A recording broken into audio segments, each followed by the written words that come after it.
Does being poor cost more money? People in this town who can't even pay their own medical bills. This is known as the poverty trap, a cycle where limited resources force choices that become more and more expensive over time.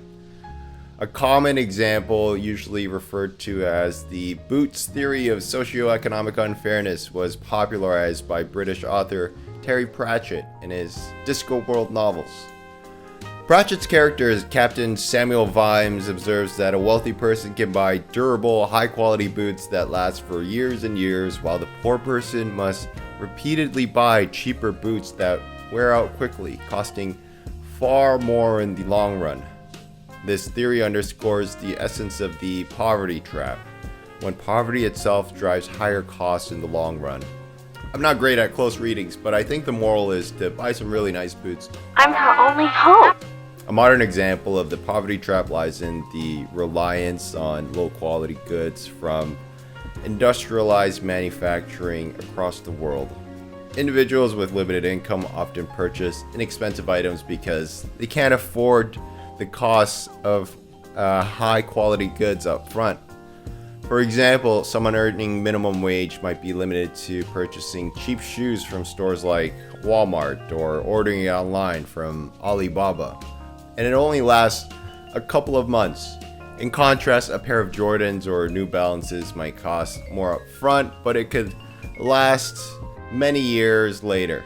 That's the modern boots equivalent.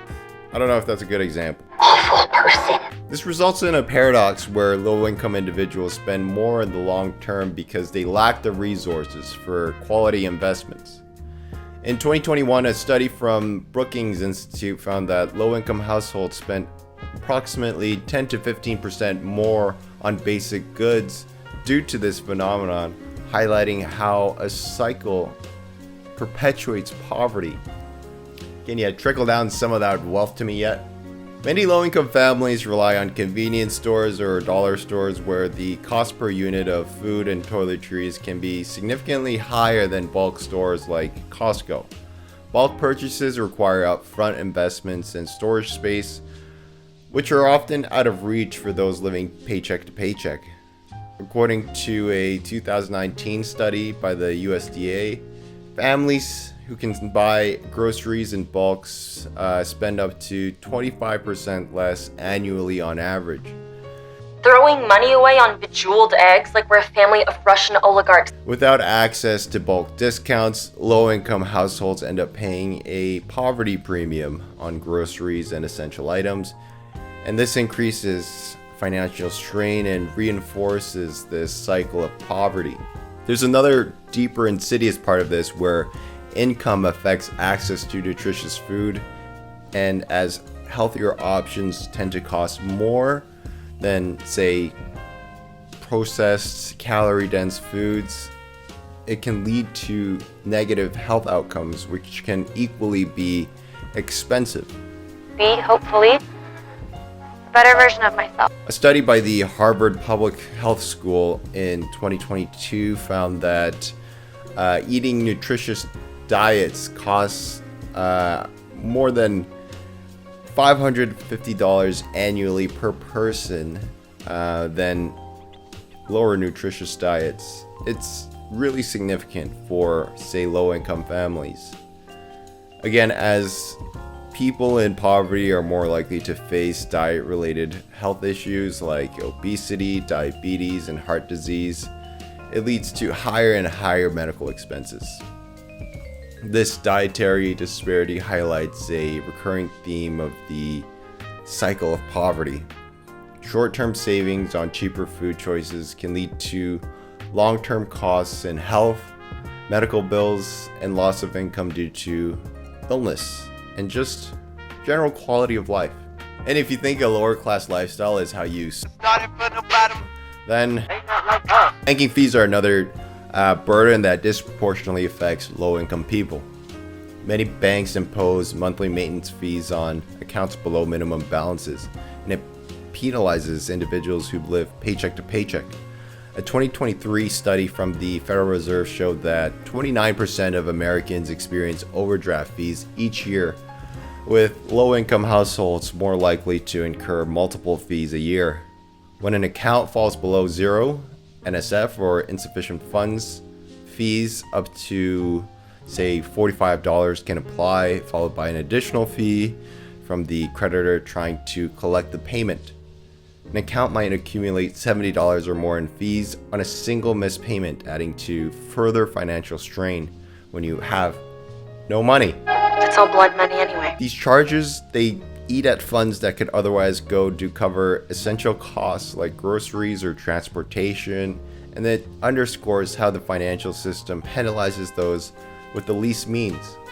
For many people in poverty, payday loans and high-interest credits are the only financial options available during these emergencies. So lucky your parents don't give a shit about you. The Consumer Financial Protection Bureau reports that an average payday loan carries an APR of nearly 400%, causing small loans to quickly spiral into unmanageable debt. He was cold, he was calculating. While high-income individuals benefit from low-interest options, low-income individuals are often trapped in a cycle where they repeatedly borrow to cover prior loans. This debt trap or cycle of debt exacerbates financial hardships and perpetuates poverty, making economic stability nearly impossible. I don't really care. Housing costs represent one of the most significant financial challenges for low-income individuals. Many people in poverty are forced to rent rather than buy due to poor credit or lack of savings. We're the non-judging breakfast club. And they miss out on the wealth-building benefits of home ownership and how it can sort of help you get ahead.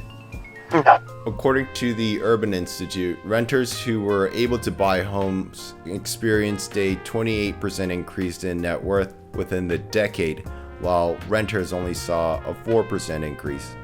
Additionally, poor credit scores meant higher interest rates on any mortgage or loans, further increasing housing costs for low-income individuals.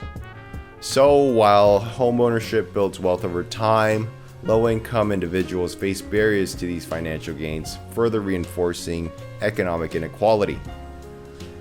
The rich get richer off the poor getting poorer. Hey Siri, how do I seize the means of production? You literally have zero loyalty. The poverty trap is a complex cycle where limited resources lead to greater expenses, creating a situation where the cost of poor extends to nearly every aspect of life.